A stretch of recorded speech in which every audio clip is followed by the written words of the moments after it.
good day. You're probably watching this in class. I doubt that I'm here, but it's about inverse trig functions.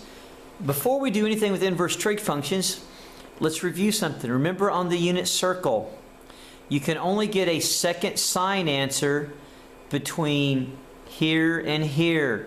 Remember, the calculator is limited. If we had an answer of, remember, sine of 30 degrees is 1/2, 0.5. And remember, you could get a 0.5 answer here and here on sine of 30 and 150. Yet the calculator only gives you this answer. Remember, sine is limited to quadrants 4 and 1.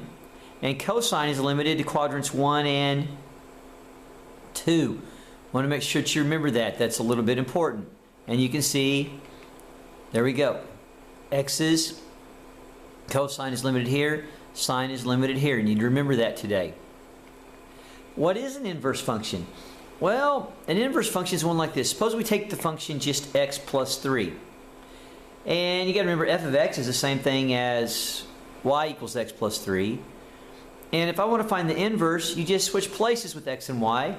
And then you solve for y, which basically I would just subtract 3 from each side.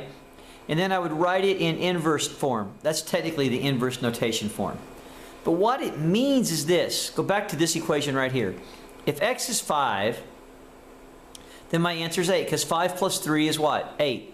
The inverse function says this. If I put 8 in this equation and minus 3, I get back to 5. In other words, the first function took me from 5 to 8. The inverse takes me back from 8 to 5. So if we go from x to y, in a sense, you're going back. All right?